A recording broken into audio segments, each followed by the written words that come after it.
when you are hiring someone new, for instance, it's like, okay, well, I've never worked with this person. And I try and get, a feel, like have a call with them just to kind of like see what their personality's like and how they work and ask questions like what software to use, like how long do you think it takes you, like we'll look at their portfolio, like, oh, on average, how many days did that take? Or, just so I have an idea of their output too, because I don't want to be like, hey, we need like 20 images by, tomorrow, and that's totally unrealistic. But just so it's paced right and not stressing them out, and I'm making my deadlines too, or can set expectations. But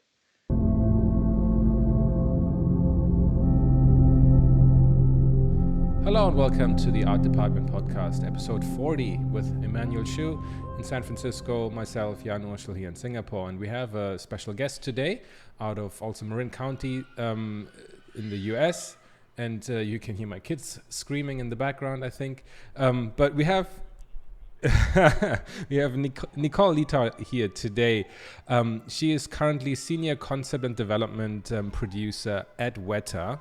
And she's going to talk a little bit about her job, her history, and also because she's on the hiring side, what she's looking for with concept artists and artists in general. So maybe, Emmanuel, do you want to have a Yeah, well, I mean, you just kind of took my intro right there, but no, I mean, I've known Nicole for a long time. We've worked together on many projects, and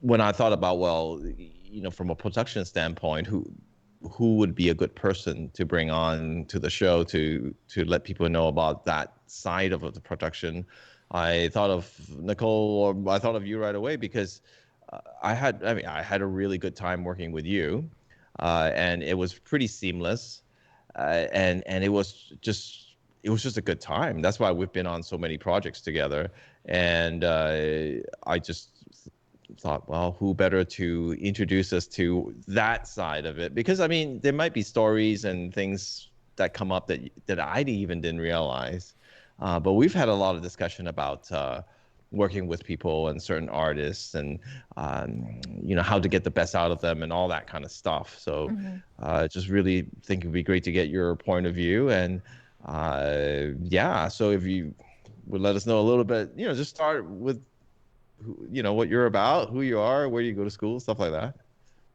okay, well, thank you guys for having me on the podcast. And I mean, to not get too long-winded, my journey, I actually started out in journalism. I went to school for broadcast journalism, and I did a minor in visual arts, and I was doing photography. And I loved art, and but my parents were like, oh, you can't make money in art. And I was never a good artist, like go to art school, but I always appreciated arts. And but I also, loved telling stories and journalism, and my brain's kind of split with the whole organization and getting things done. So I started out at PBS for like 4 years, and then I was like, this is, I was working for like a financial news show, which was like the most probably boring thing imaginable, but it was during the financial crisis. So that was actually quite exciting, as in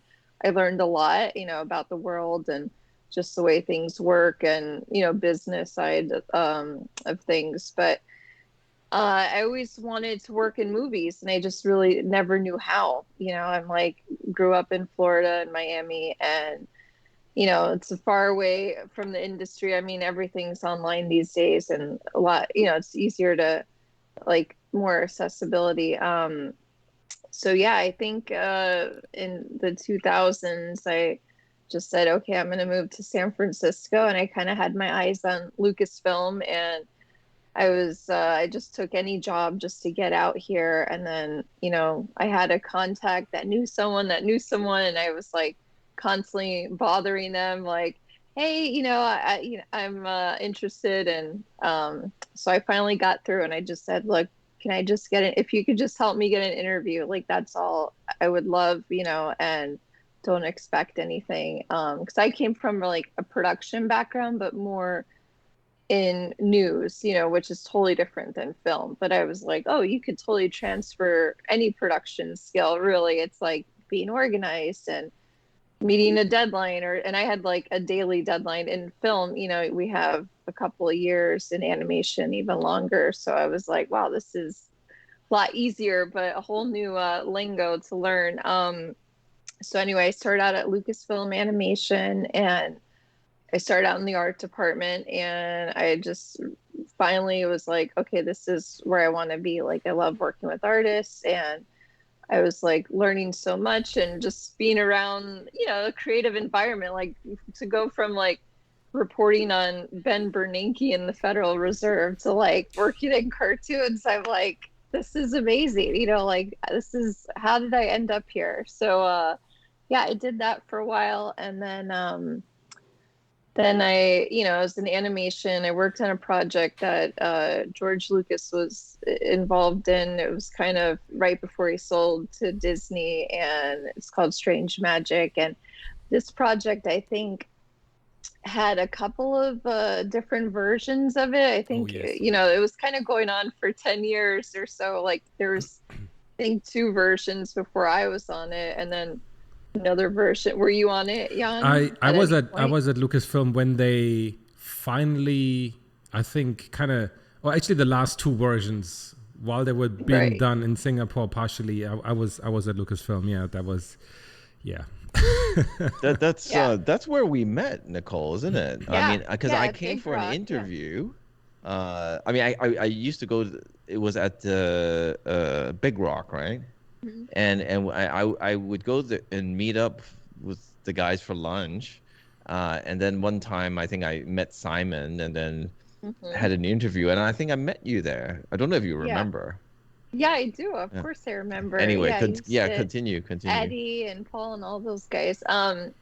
Yeah, so I was, you know, at Lucasfilm Animation. I started out kind of at the bottom, worked my way up, like coordinator, production manager. So I started out in animation, and then it was kind of the changing of, you know, Disney was acquiring Lucasfilm, and then that was when all the new Star Wars projects were, you know, percolating, and timing worked out, and I transitioned into the ILM art department, and I pretty much, like, it feels like it was forever ago. I mean, gosh, it was 2013, I guess, end of 2012, and yeah, so then I was all in Star Wars land for the next couple of years, and got to work closely with Doug Chang and Rick Carter, which was amazing. I learned so much working with, you know, these legendary production designers, and yeah, and then I've worked, you know, Jan worked on Rogue One with us remotely, and yeah, I've just been, I mean, I'm honestly, I have like the best job in the world working with artists. I really feel lucky, because every day, or usually every day, we get like new artwork, and it's like getting a Christmas present, because you have no idea what you're gonna get, you know, kind of thing. And it's like, hopefully it's a Christmas present. Yeah, or cool, right? No, I'm kidding. But yeah, so I mean, so I was at Lucasfilm for a bit, worked on, you know, the Star Wars films, and I also worked on the theme park, you know, the whole Galaxy's Edge, which to me was a lot of fun, like sometimes more than the film projects, because we got to work closely with Imagineering, and those guys are like, just like, if you know all the care and detail they put into like trying to make, you know, families experiences going to Disney, like, it's just unbelievable how much they put in, and, you know, being part of that whole creative process, and the R&D, and like, what's the land gonna smell like, you know, down to like the smell, and what are you gonna drink there, you know, like, what am I gonna feel when I go to this part. Like, it was just a whole other level of like creating an experience that's outside of just, you know, going to a film or watching it on a screen. You know, you're immersed in this environment. So I really, really enjoyed that project. But yeah, then found my way over to New Zealand in 2016, and I just kind of wanted to change. I was on Star Wars for, a while, and very, exciting, but I just wanted an adventure, and so like, why not move to New Zealand, especially when we had a certain political party in office. A lot of people, I think, were looking to just get out for a bit, and I was one of those people. So yeah, I found my way at Weta, and they're an amazing group. I mean, obviously you guys are familiar with their visual effects work, and they're just I don't know. So now I'm back with Weta. I actually was with them for a couple of years, and then I had to come back to the States for family reasons, and I kind of took up another job in AR. I was at Magic Leap for a bit, and Emmanuel and I worked together on a couple of projects there, which were a lot of fun. But yeah, and then I found my way back to Weta, and now I'm working with them remote and heading up this new division that's primarily focused on development, and not just visual effects, but development for movies or animation or VR or game, not games as in like we're gonna do a whole game design, but if people want concepts, or we want to be a place that people can come to, or creatives, and whether you're a filmmaker, and develop ideas with our amazing concept artists. So the concept artists I hire, getting to that, it really depends on the project, and just casting the right kind of talent. Where obviously I look at ArtStation, and I know a lot of, I have a pretty good network already, but I am always looking for new talent too, because some of the people I know, they might not be available, or it's a specific aesthetic, or I feel like I'm always trying to find the right fit, or what I think would be successful for the project, and also expanding my network. And I always love meeting new artists. And your other question about like, what do I look for? I mean, I really like when I look at the portfolios.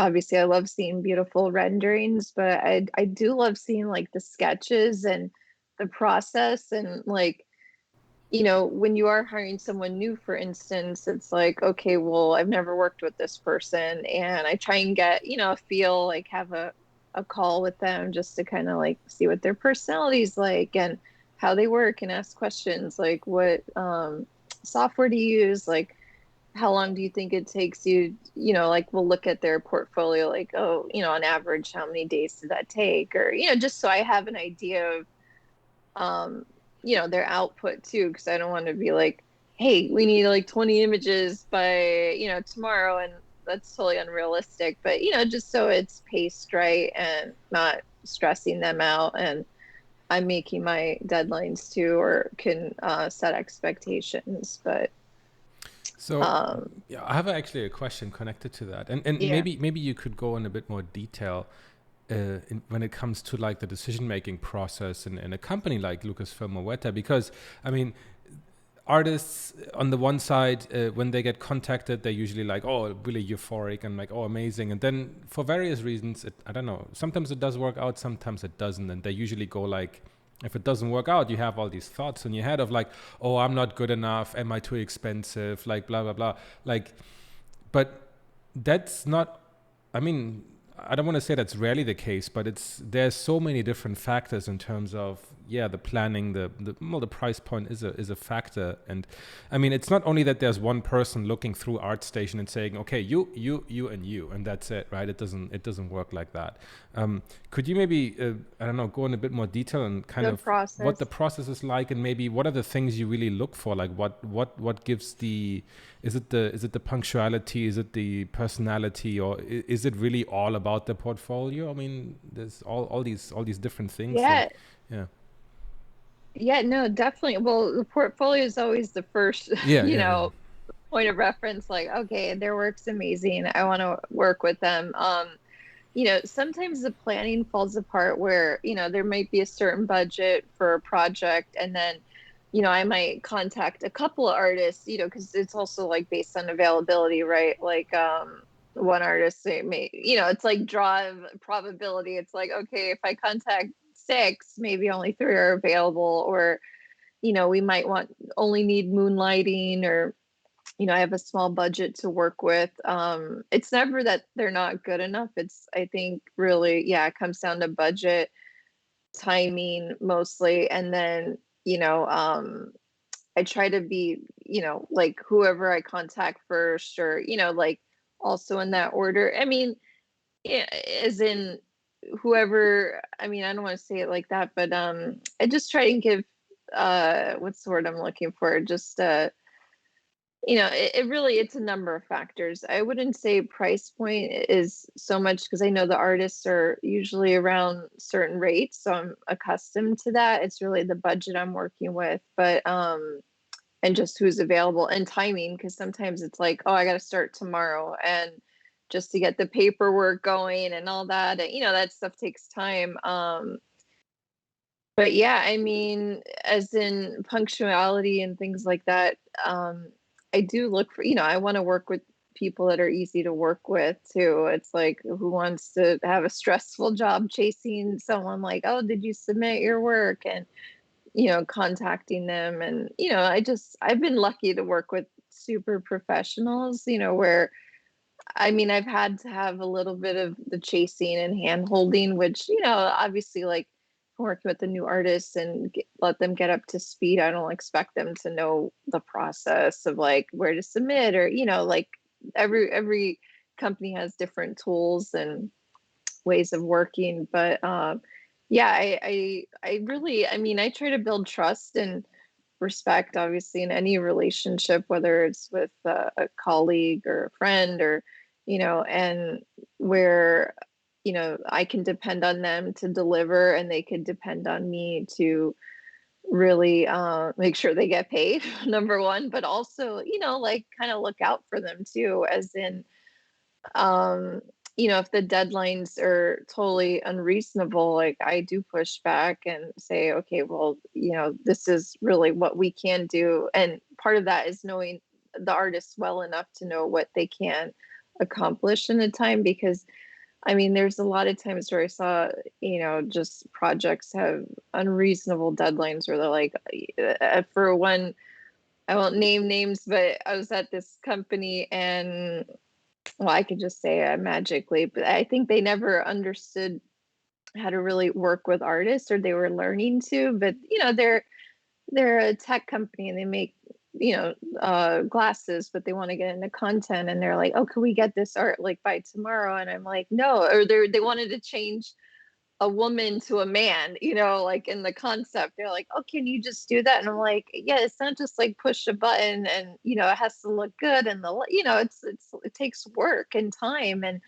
so I think they didn't understand the process. So a lot of times I had to like tell them like, okay, this is reasonable, or we could do this in a couple days. But I really want to be proactive, and not, there's no sense in like stressing people out, and then you're rushing work, and then the artist is not putting their best. I mean, obviously they'll do the best they can, but when it's rushed and under stress, which I know you guys do a lot of that kind of stuff sometimes.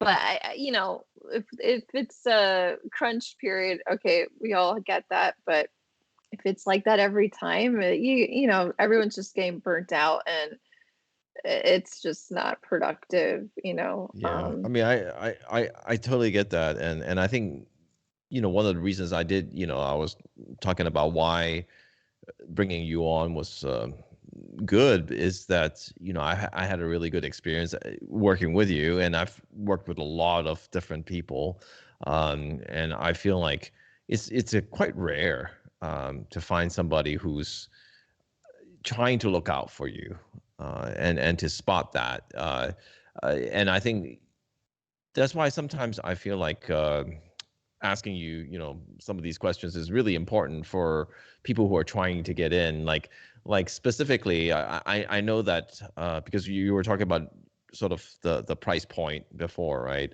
And I get asked this a lot and emailed a lot, is that if they come in at let's say they say, well, I am at 800 a day, and that's out of your budget, will you respond and say, hey, it's out of our budget is 600, would you want to do that? Because I think a lot of people ask that because they feel like they're afraid to say what they actually want to make, and what they should make, because they're afraid that if they say it, then they're never going to hear back. I mean, is that really something that happens? No, I never, not with me. I always think, ask for the rate you feel you should get, because I would hate, like someone is like, oh, I should ask for more money. I'm working so hard. And I think the one thing artists do too, they undervalue themselves a lot, like sadly, I wish they didn't. And I'm not saying everyone does, but I have, my nephew's an aspiring artist and he's asking me, and I'm like, ask for this or that, or, if you don't ask for it, you don't know. Right. And obviously you don't want to you know, um, like, price yourself out of a job. But if you feel like, okay, I'm a mid-level concept artist, what are other people like, you have to really, I never look at the rate as in like, oh, forget it, that guy is way too expensive, or I really look at the work and who the person is, and that stuff to me. Obviously I am working within a budget, but if I have like 3 people that are like super expensive, I can maybe only have one person, and then 2 people that are more mid-level, so I do try to break it up. And that's something I like to have senior artists, because they come with so much experience and I know they can deliver. But I also hope that they inspire the junior artists that are coming up too. So I do like to have a team that's well-rounded in that sense, because I think everyone's learning from each other at the same time. And yeah, I mean, I always tell, I tell them that I'm like, okay, ask for what you think is fair. I honestly don't think anybody's gonna not get back to you just because you're out of their budget. They'll just say, you're out of our budget, right, and we can do this because we do like your work, right? That's why we're talking. But I want to hear it from sort of the other side, which is your side. The considerations that you have to make. When you look at a portfolio, is there? Aside from the fact that you're kind of going, oh, like, yeah, I like it, like that's a very sort of general term, but are there things you look for in there, like, that are specific to, like, if you think, okay, are you specifically looking for something that will fit that job, or are they a good artist in general, or you know what I mean? Yeah, it's a variety of that. Like, obviously, like certain projects have a very, it's like, okay, this is, we're looking at something that's going to be like a Blade Runner or whatever, so we definitely want to look for that in a portfolio, which we see a lot of, because everyone loves Blade Runner. But, and I'm just saying as a example. So, but yeah, the portfolio, if it's a specific job and I'm like, oh, this guy, this is like his DNA, it's like 1-to-1 match, as in like, I think he'd be great for this project because he's doing everything in his portfolio that I've already heard as a brief, or, little rumblings of like what the director wants, or the visual effects supervisor. But it's also, word of mouth, right? Of like working with, having a community of artists that I can, that I feel are some are friends like you, Emmanuel, and, just kind of like, have you worked with this person? And, that kind of stuff I could get I a get a little lot bit of of. those phone calls from you, yeah. But how much weight is that for you? Obviously, like people I know, you're always gonna trust the people right? Or like they're usually their opinions, and if you know them well enough, they're honest. Like I know you're very honest, and it's just it's more of like, I just want to weed out the super high maintenance divas, which luckily I haven't had to work with many. And I don't think there are many, but I do hear there are some once in a while. And, that's,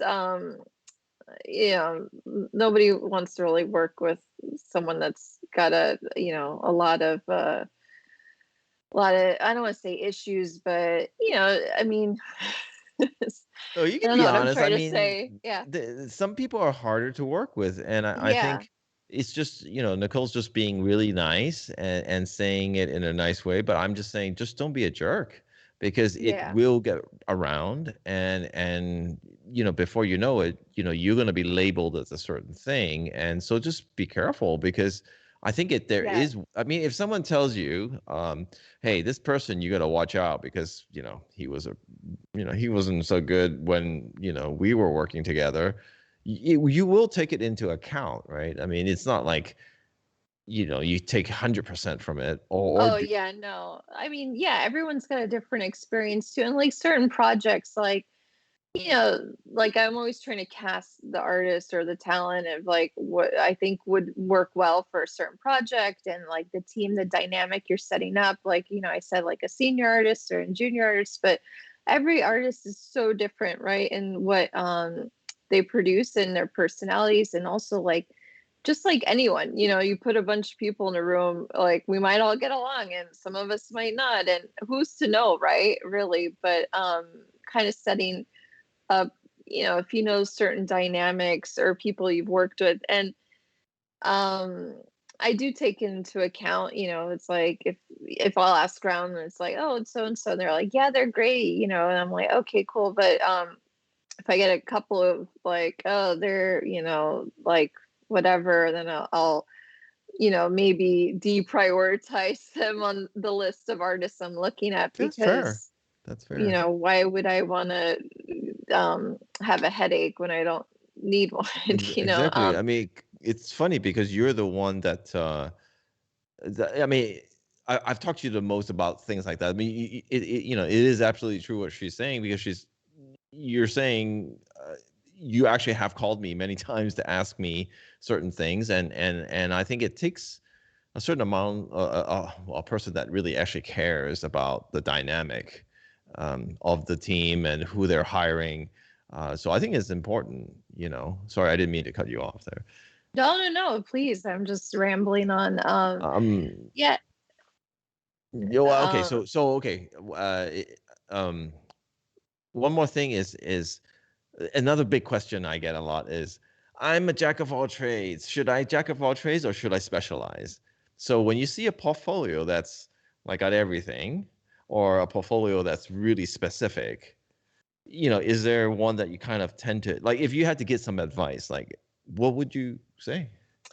I mean, they say jack of all trades, master of none, right? But I like to see range, because the one thing, if you are typecast in a sense of like, okay, well, this film is this genre, and now I'm going to look for artists in this genre. And like, if there's a vehicle or, something that stands out where I'm like, ooh, this is like the right vibe, but I do like to see, there's an artist I work with that I love working with him because he's so versatile. I mean, he's so easy to work with. And I call him quite often because I know anything I throw at him, he can do, whether it's animation or characters. And he's not that strong in, I mean, he's good in environments. It's not his first thing, but he could do it. And I mean, like a lot of you artists, like I mean, I know you're mostly environments, but you do some character, everyone's got their strengths. But I do like having like seeing a range, because I think as artists too, like, sometimes you want to grow in areas that you're like, okay, well, I don't always do this, even though, I'm really good at environments or whatever, but I want to do more characters. And if you're always doing environments, you never get to do the characters. And I think, you guys want to try out new things too, I'm sure, all the time. So I do like to see a range, but I mean, jack of all trades, I think it's good to be flexible. Like, you don't want to just be like, I only do this, because you are limiting potential jobs you could get, right? I mean, if you have but you also don't want a portfolio that's like, quality over quantity, right? You don't want to have like, a million images of like, I mean, maybe you do. I mean, but most people's attention span, if you're on ArtStation or something, you'll like go through, how far will you scroll, right? I mean, maybe if it's really exciting, you're like, I just want to see more and like drool. But if you are going through and trying to see, but yeah, I think, And I you're mean, I looking at look. a lot of people, right? It's not just one person. You're looking at Oh maybe yeah, 10, no. 20. Yeah. Yeah, I mean, the thing is like, I like working with people I've worked with already because I have a shorthand as any of us, right? Like in most films, it's like, it's usually the same kind of crews, like directors are always, going back because it works, right? And, but I do like to find new artists all the time because there's so many amazing artists that it's like, you don't even know about, or like, I'll even look on Instagram or, mostly ArtStation though. And, like some of you guys are posting other people's work that I've never, seen before. And I'm like, oh, that guy's amazing. Like he'd be good. I'm always just trying to keep a pulse on like new artists and looking at their styles. And then, I'm hearing about projects coming up and, I'm like, oh, that person might be good. That happens quite often.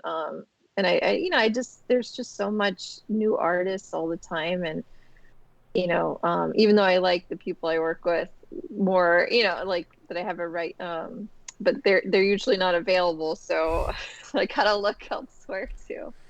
Do you have like a yeah. database? Oh, go No, ahead. no, Yeah. it's okay. It's okay. You can. No, I mean, I was just, kind of interjecting. Like, I wonder if you have a database that you kind of go, okay, I saw somebody good, environment person, I'm going to put them on my list, kind of thing. Does Yeah, I that? do. Yeah. Yeah, I actually reach out to artists and, sometimes I just make introductions where I'm like, I don't really have a project right now, but I love your stuff. And, I wanted to start a conversation, like see what your rate is, if you're interested in working with us. And then if there's a project that comes, because sometimes like these projects drop on your lap and you're like, okay, I got to find artists like now, right? I mean, we have our internal team too, but they're doing a lot of show work and I'm more looking at the freelance pool. And it's good to like have those conversations early and get to know people rather than like last minute, like, hey, I just met you want to help us out. It's a little bit like, okay, great, but it's, I do try to have some just communication if I can, with certain artists beforehand, as opposed to like just calling them up like, help me. Yeah. No, I see. More importantly, Yeah. we have to ask: do you have a blacklist? Does that exist? A It's blacklist. like, oh my god, I'm never gonna work with these guys again. Yeah. Don't hire them. like, this is the time to, like, if you do, you can say it. I mean, it's Oh, not. you want me to name all of them? No, I'm kidding. No, I don't really have a blacklist. I mean, I guess a mental blacklist. Like, Yeah, a mental one, actually, right? I haven't Of really, course.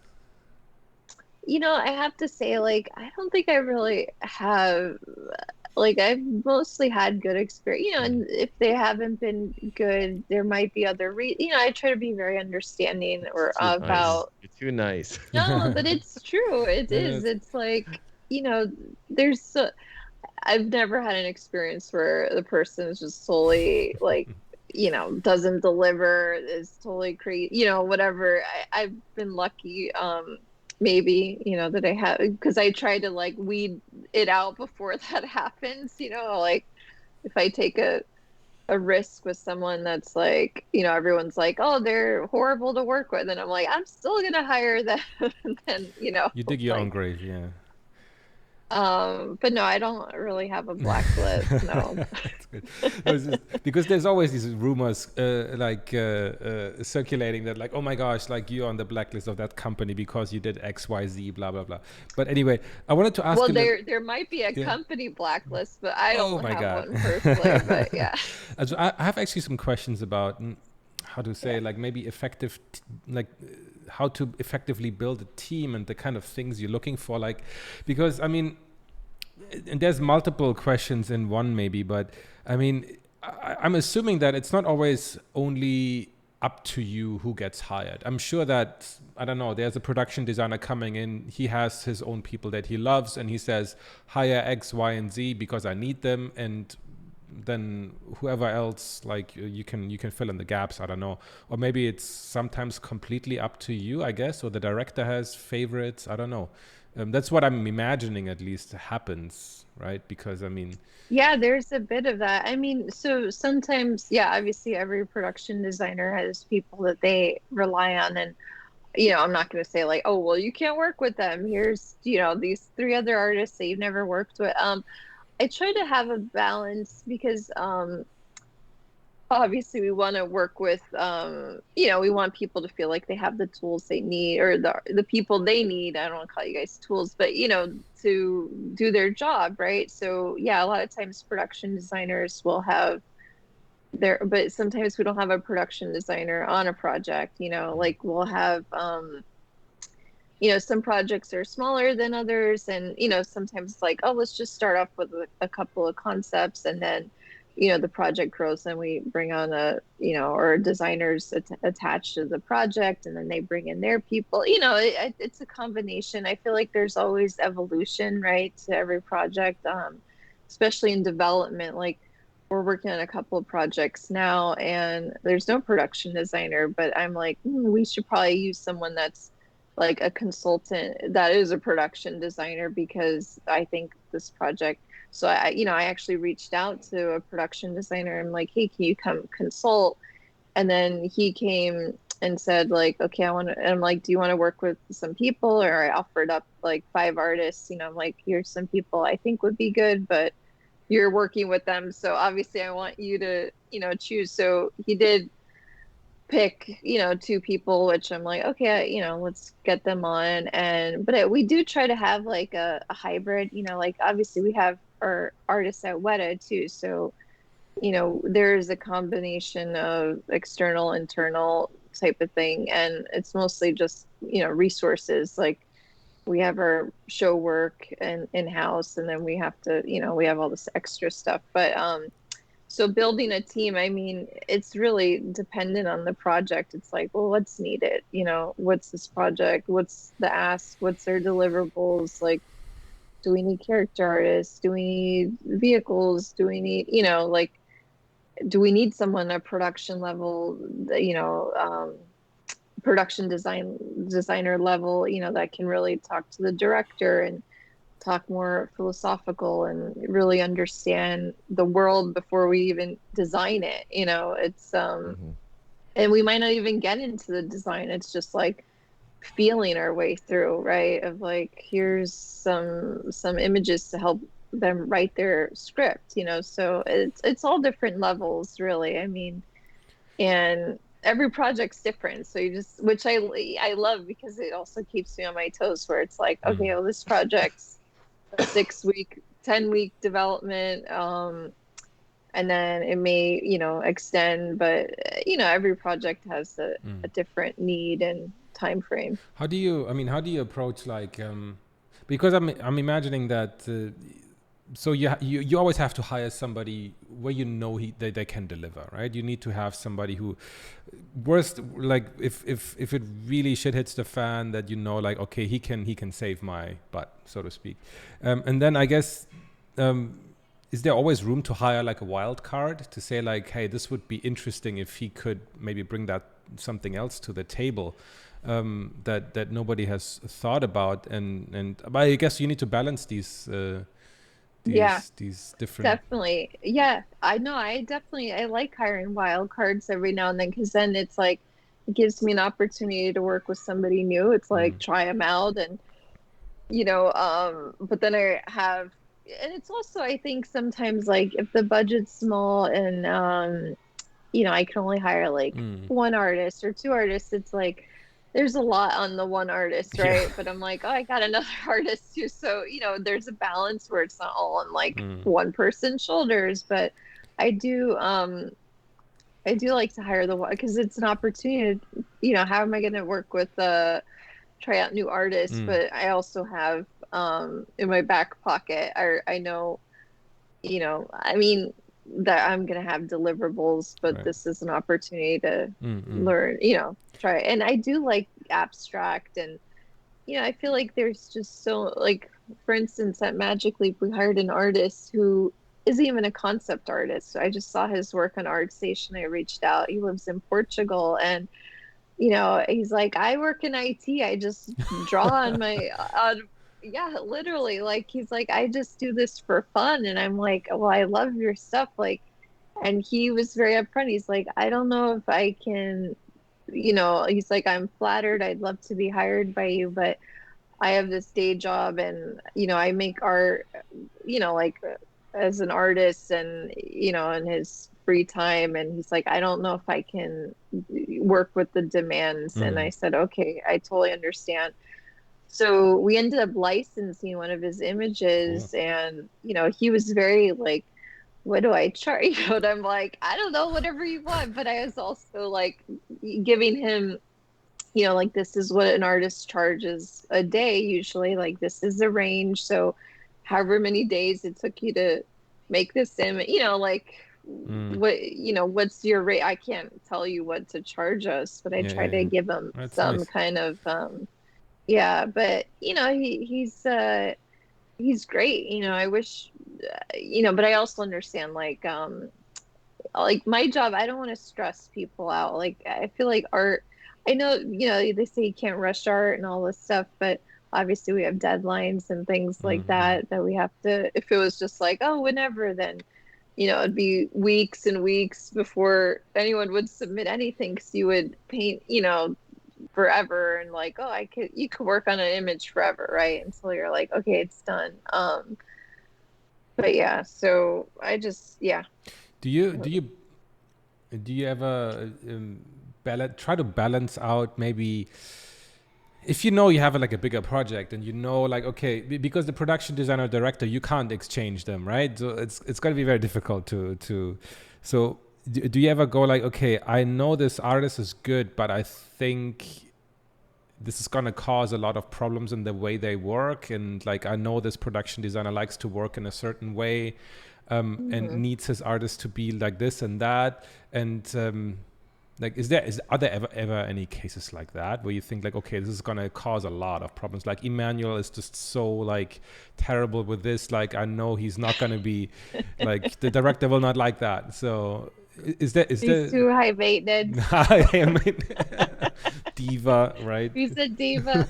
No, actually, well, yeah, there's a production designer I've worked with who is really not into 3D. Like, whenever he sees like great, like, he's just like, like, he wants to see sketches and breathe. And so if there's an artist that's like amazing 3D modeler, that also does concept, it's like a lot of you guys are doing work in 3D, but he's very like, I feel the computer, and like, he can't get past that. Okay, So it's like, and I know he's like that. So like, even when we present stuff, because obviously we have to get into 3D, right? I mean, at some it's point, just so Well, you we've might want to even touch like, on that too when you have a chance, the 3D aspect. When you have a yeah, chance. well, yeah, no, so like, for instance, we're already getting into a 3D model, but we rendered it out to look like a clay model, and it was received a lot better, because the gray, it's just the way it's lit, and it's that gray, model thing, I think, just bumps him, because it's got like no emotion. It's just so like dead, right? Before you could light it, render it. But obviously we have to look at things in 3D sometimes, to like get all those details.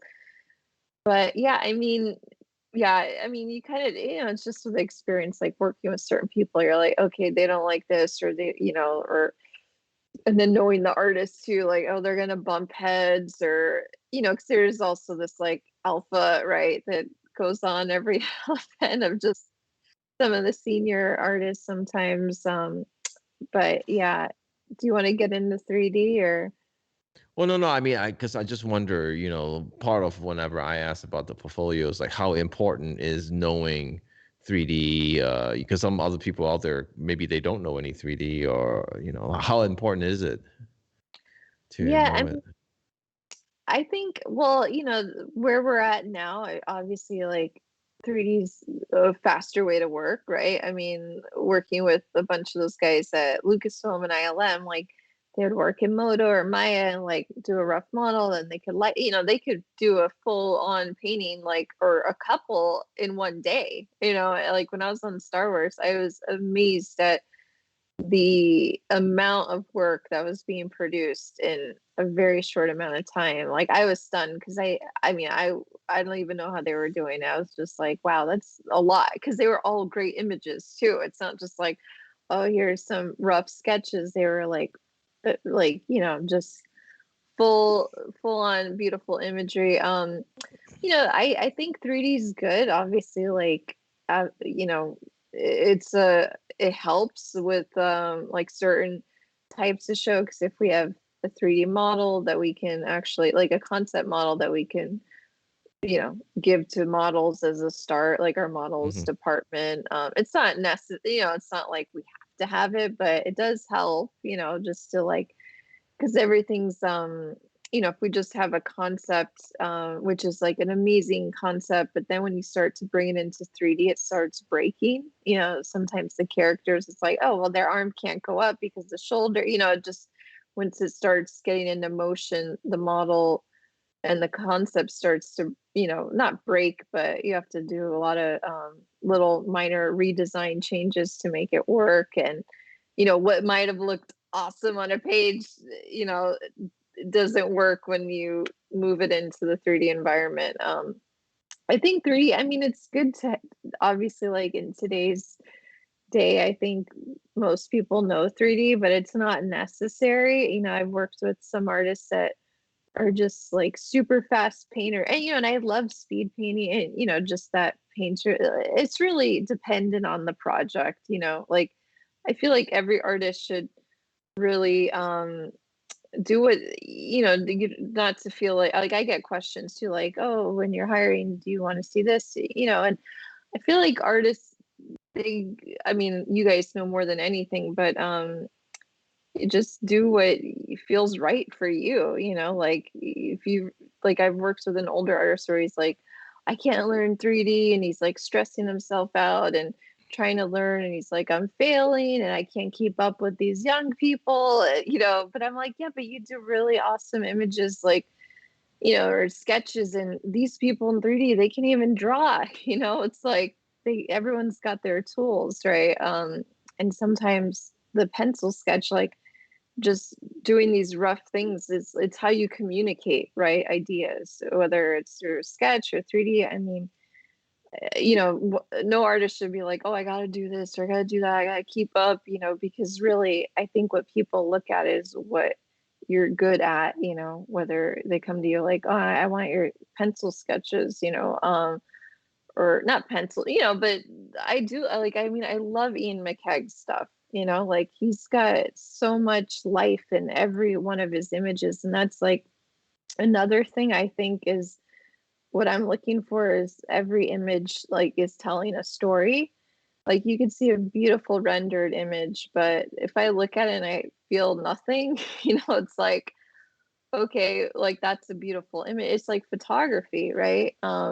We see all these beautiful photographs all the time, but is there any emotion in it? Is there any like, am I just passing through looking at it, for a couple seconds, or what draws me to it to look at it longer,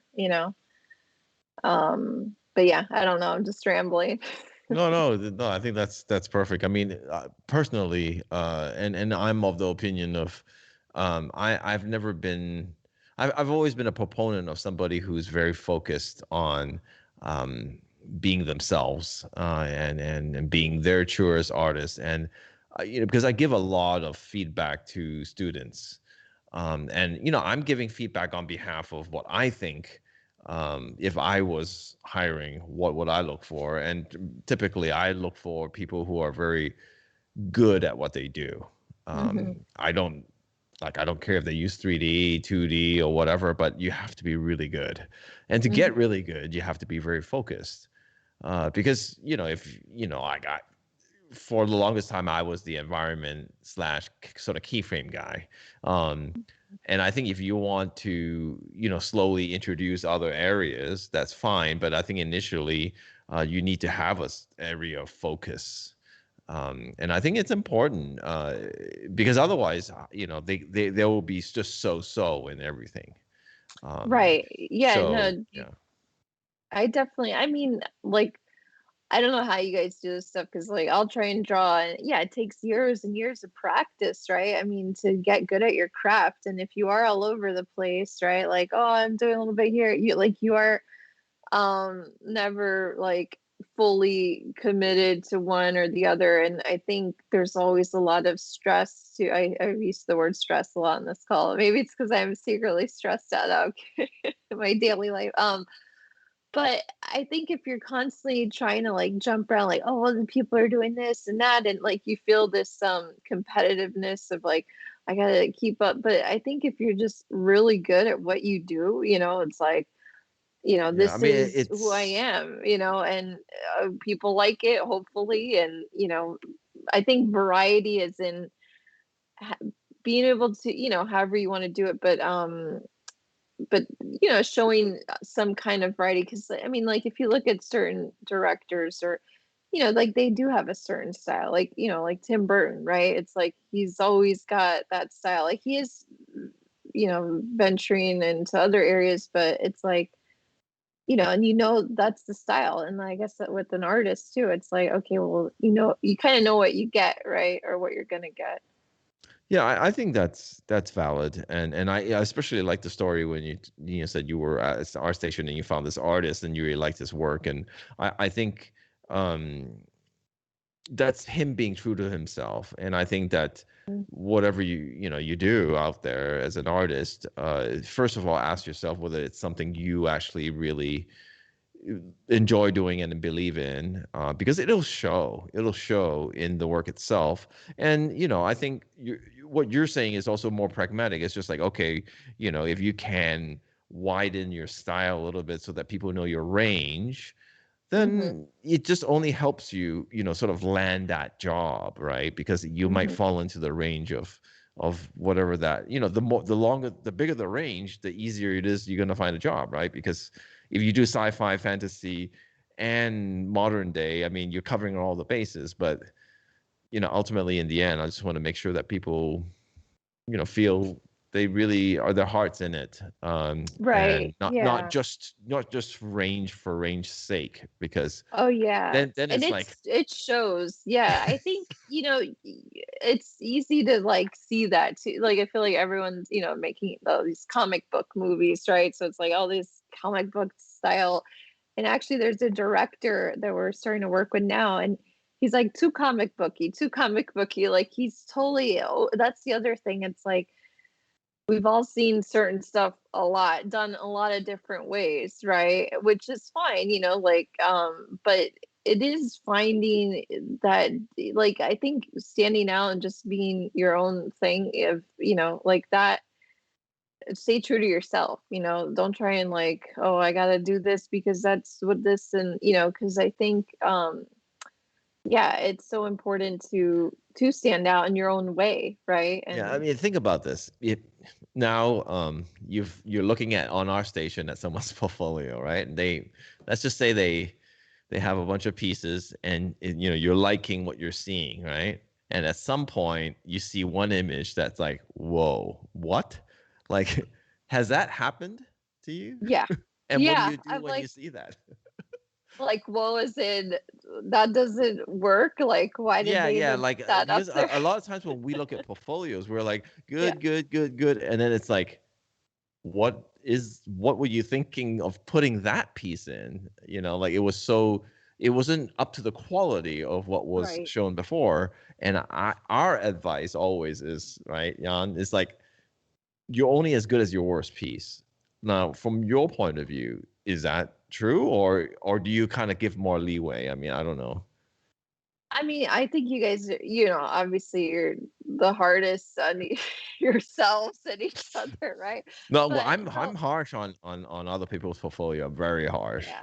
No, but I think you're honest, and obviously I mean, I do like say, okay, well, maybe, it's about editing process, right? It's like, okay, like even with photography or whatever, it's like, okay, here's a bunch of images, like I like them all for certain reasons, that I feel right attached to them, but it's always the one that this is interesting. Like sometimes you're like, I don't know if I should put that up there. And that's usually like the image that everybody loves that you're unsure of. But then the ones that you're like so sure of are sometimes the ones that are like, not that but yeah, no, when I see that, I kind of try and let it go because I think it's just really the editing process. Like, not everyone's good at everything, like, okay, I could paint beautiful images, I know how to edit and figure out my best portfolio. You have to cut some people slack, but if they have a couple of questionable images, then yeah, it does take away the value of the whole portfolio, like, to see it all in a collection, right? Because you're like, okay, that's a bit odd, but I try Yeah, to. because exactly at what point do you go, well, all right, one, okay, two, wait a minute. Like, because at some point, like you're like, good, good, good, good, good. And then if one image is like your perspective is all wrong, and then that leads me to go, which one are you? Are you the wrong Right. perspective person, or are you the right? Like, where's the disconnect? And the Is this fact a that you different person? Right, and the fact that you would put it there means you Yeah. have some questionable, like, sort of ideas of what should be shown. In which What's case, when good? Yeah. I work with that person, then what? Like, am I going to get questionable results? This is how I think. And I know it's very, No, I'm you bring up a really good point. No, I think, that like normally to be honest, like I haven't hired anyone with questionable images in their portfolio, but I'm sure you see a lot of those. So I'm like, okay, yeah, maybe one bad, and it's just the editing process, right? But yeah, I have had the experience where sometimes people are big talkers and they have a really amazing portfolio, and then I've worked with them and hasn't been the most amazing. I'm like, oh, maybe it took them weeks to make this image, but they're like, oh, I could do that in like 3 days. And I want people to be honest. I'm not trying to like breathe down their throat like, well, how long is it going to take you? I'm just trying to set my schedule, and be, have a conversation of like, but yeah, I think being honest too, right? Because you do wonder, like, is this even the same person? Or like, how did they put all this images, or they talk a big game and then, you have them on the project for a week and they deliver like so stuff, and then you're like, okay, well, maybe they just, and I obviously, like any new project, people need to warm up too, like you can't go in straight away like, okay, amazing. Some people can do that, like you, Emmanuel, but I can't do that. I'm kidding. No, I mean, I There's a get it. warm up period, of No, I like, mean, yeah. it's nice that you're so thoughtful of sort of the artist, because I've worked with a lot of different people in your position, and I am not afforded that kind of slack. I'll tell you that much. It's like, all right, you're turning this in and doing that, and it's burned me out. I mean, to be honest with you, I mean, I have no qualms, being honest. I mean, that's what this podcast is all about, is being honest, right? I mean, it's not about fluff or anything. I mean, and I certainly am just being straight up when I say a lot of these people, for me in particular, have burned me out. So I would seek out people like Nicole to work with. Sometimes it may not be the most cool project. It's not. You Mhm. don't. But it's the people you work with, in my opinion, that's really gonna make it a good project. Or Um, experience, yeah. so that's how I feel. But a lot of these, portfolio questions is from, students. It's from people who are still studying, right? So they are going to have times and they don't know, right, whether it's they're putting in the right images and stuff like that. It happens. Jan, did you have any more questions? Yeah, I have one last question, I think, and we're hitting close to the hour mark, so maybe we should slowly wrap things up because it's late for you guys. But so one last question, and I don't know, it's just something I thought about. How much do you think is like social media in general, and also like the kind of algorithms that websites like Instagram, Twitter, and also ArtStation use to push up certain kind of images that are getting a lot of likes to be then seen more often. Like, how much do you think that is influencing like your decision-making process and the visual development of projects in general? Do you think it does leave a mark? Because I mean, you can't spend months on ArtStation to find exactly that image that you want, right? It's like, okay, I have a certain amount of time, I need to hire these people, and well, ArtStation is going to throw you a certain kind of images on your monitor based on your past browsing history and all these Right. things, right? Like, do you think it leaves a mark? Do you think it has an Oh effect? yeah, probably. I'm sure because, obviously like, yeah, I only have a certain amount of time to look for artists and I type in certain keywords or, like I follow a bunch of artists on Instagram and I think, like I'm a very visual person. So it's like, I'm like, oh yeah, I saw an image like that. And then sometimes I'm like, shit, who was that? Or, it's like trying to backtrack and find out who that artist is because we're constantly Mm, bombarded mm, by mm.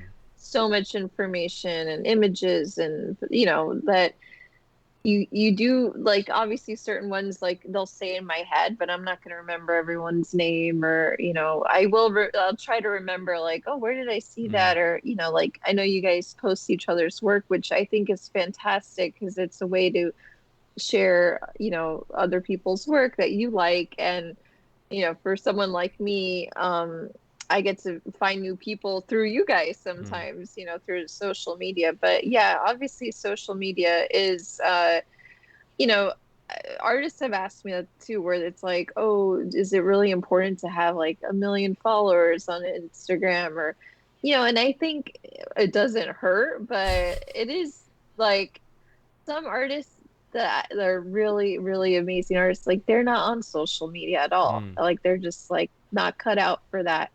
And they're probably not as known as in like, globally, right? But in our artist community and circle, they're very well known. But it's also like they're just not cut out for social media, right? But I mean, everyone else knows about their stuff. But I guess it's kind of a yeah, social media is a it's important, but I hate to say that it's that important. I don't want to say that that's like the deciding factor. It doesn't hurt though, right? I mean, getting um Mm. exposure and things like that. So When you go to ArtStation, are you looking at like the trending, what's trending? Is that, yeah, how are I you I look at finding? that. Yeah, Yeah, I look uh-huh. at that, but I just try and type in like keywords of like certain types of art and I guess through like metadata, right? It's searching Like if you're looking for like if you have a medieval movie coming up, you might look up castles and fantasy and stuff like that. yeah, or like, yeah, historical or, Mm, there's, mm, mm, which, mm, by the way, I'm like, obviously we see a lot of sci-fi and fantasy, but, it's like, I don't know, I feel like certain genres are like where we are in films today, or it's like, we're in this comic book phase, so there's a bunch of comic book type stuff, but I am interested in seeing like a lot of like people's styles that they want to produce that's so different where I'm like oh that's great like I haven't seen that because every director's mm, mm, famous mm, mm. words is like I want something no one's seen Yeah, before yeah, you yeah. know? It's like, Okay, This so I actually, actually do have one. Oh, just go one ahead, go last ahead. they, thing yeah, Go, before go, you can go. ask your Go, go, question. go. I just wanted to let people just, while we're hearing this, I think it's very important for people to write proper image titles, description, and tags into the images because so many times I see awesome stuff on ArtStation and it's called personal work number 45 and then the description is Yes, something I did in my I'm free guilty. time and then like okay it's a fantastic castle that looks amazing but nobody who looks for types in no one's castles is gonna never going to see find it, it. so that's just something for you guys out there to do That's a good properly point. anyway. So Emmanuel, please, last No, question. that's it. No, Yeah, that's a great yeah. point because actually I haven't really thought about that. And that's why I asked, like, how do you search? I'm like, because I've never done that search. Because I'm coming from the artist point of view. But okay, so a final question for me would be, um, w- I'm sure you get contacted a lot, and I'm sure you contact people. What what are some of the top etiquette um, advice do you have to give? Like in terms of like, it could be anything from email etiquette to, like things that you wish, okay, you need, that turns me off. You need to improve that, or maybe these things I really, look for, like a well-crafted email gets me every time. Whatever. Mhm. Anything. Yeah. I get LinkedIn, emails every now and then, and some of it's like, I mean, not so much from personal art or, artists, but it's like spamish, or it's like, or when people are constantly contact, like I do like a polite email, like, hey, I'm interested in working with you guys, or, and sharing their portfolio. And, totally, I think it's great for people to reach out, but, and I do, think somewhat of persistence is good, but it is also sometimes like, okay, like, thank you, like, because I might not have a project, or they might be like super animation style, and we are getting into animation at Weta, but timing and things like that. I mean, etiquette wise, I think it's good to be known, right? To like reach out, but it's also I don't know, I guess if you keep contacting, it's like, okay, like calm down a little bit, right? Like anybody that's like, hey, but it's also like the squeaky wheel gets the oil, right? So you're kind of like, I can't blame them for trying, but I think the spam, like the constant, if it's like, it feels like they're sending that email to everybody, then it feels a bit like, yeah, a well-crafted email that seems more thoughtful, and not just like, I'm going to send the same email to like 20 different people and hopefully I get a response. Like, you could kind of read Well, through that. if they send you an email saying, hey, I've researched Weta, and that's just, I love the projects that they've worked on, and I would really like that opportunity, versus, hey, check out my portfolio. Like, because that's what you're saying, right? I mean, basically is be a little bit more personal and specific to the person you're emailing. Like for you, for instance, right now you're working for Weta, at least know what Weta is, and address Right. it and talk about that, because a lot of people's emails is just, hey, you got a job? Here's my portfolio. I'm Right. like, It's very casual. oh. Yeah. Which, yeah, no, I mean, it's good. I mean, most of the time I have to say, like, certain people that have reached out, I have kept them in my back of my head, but um, some of them, the portfolios just aren't like the Unless right they're fit. that good, right? Unless they're that good that you go, all right, But Yeah, you make you're that mine. good. usually the people whose portfolio is that good, they don't write these kind of emails. No. Yeah, they do. I know they're usually booked up. Yeah. They usually, you write them the emails. Exactly. But I Yeah. mean, I think a lot of people here, and I think because these are questions that through the last year of the podcast that we've done, I've actually gotten asked quite a few times, and we've even have episodes on the, etiquette, sort of what is the right etiquette. And there's no hard and fast rule, but if you're being genuine Hmm. and sincere, that can never go wrong, ever. And I just wanted to see, from your point of view, because you're such a positive person that it's No, hard to I'm not. it's hard If to you know grab me. any stuff out from you, because you're nice. I mean, that's why I like working with you. But I mean, for me, I'm just like, yeah, I don't like that. I'm Well, very straight up. how I got my first job in this gig, I sent an email, right, to some, like, I knew a friend who knew someone at ILM, someone, VFX supervisor, and I crafted this email, like, and I thought, okay, how many people reach out to this guy trying to get a job, trying to get my foot in the door, and I really tried to, be very genuine and honest, and like, this is my experience. I want to work, at this company. Here's my resume, and I really spent my time and wrote the email, and I didn't hear back for like months. And I was just like, okay, well, let me just keep going. And then all of a sudden I got a response, and he's like, let's talk on the phone. And I was like floored because I'm like, wow, I'm going to talk to someone at ALM. And, he was really nice. And he's like, I remember when I was starting out, and, we all remember starting out. It's hard, right? It's like, how do I get a job if I don't have a ton of experience? I'm just out of school, or I want to move into this area. And, there, it's not easy, right? I mean, to pivot but we do, if a genuine written email, that worked out for me. I got a response 3 months later and a phone call, but it is important, I think, because we all start somewhere. Yeah. And that guy was just like, another person, like, just trying to get a job. Like, I wouldn't have been on the path I've been on. I mean, if that was a generic email, maybe that would have been it. Yeah. But I'm sure that because your only form of contact was the email, there isn't even a portfolio to speak of, like to go, oh, okay, maybe on my phone. It's that email, and I think most people don't realize that it's the email. I mean, the portfolio, I'm assuming everybody's on the level, right? You're decent, but if you can't write something about why you want to work with that person, oh man, I don't know. That might be difficult. It's also about, or what makes you out, what makes you stand out from the 20 other emails. Okay, stand out, yes. But it also comes. I just wanted to say something and wrap up. I think. So I mean, it's also about that somebody taking a chance on you, right? And it's also then about like us paying that forward, right? And I think you did that. I mean, just thinking about the person at RLM who said like, hey, maybe we should give Nicole a chance, right?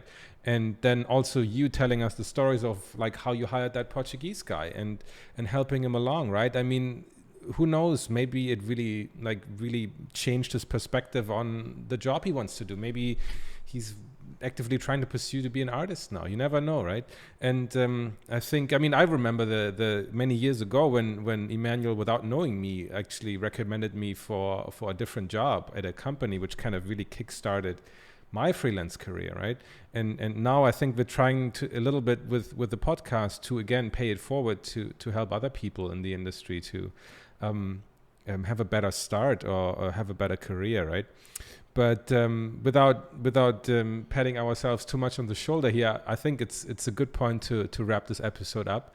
And just wanted to say, like, thank you so much for taking the time so late in your day on a weekend to talk to us and talk to our awesome audience here. And thanks again for all the great advice, and good luck with your job at Weta.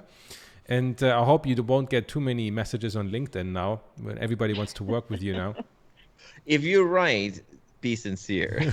Exactly. I actually am looking for new artists all the time. So yeah, don't be afraid to write, but I might not get back right away just because, it takes, I got a bunch of things going on. But no, thank you guys for having me. And yeah, I love working with artists and I love meeting new artists, and I want to keep building our portfolio.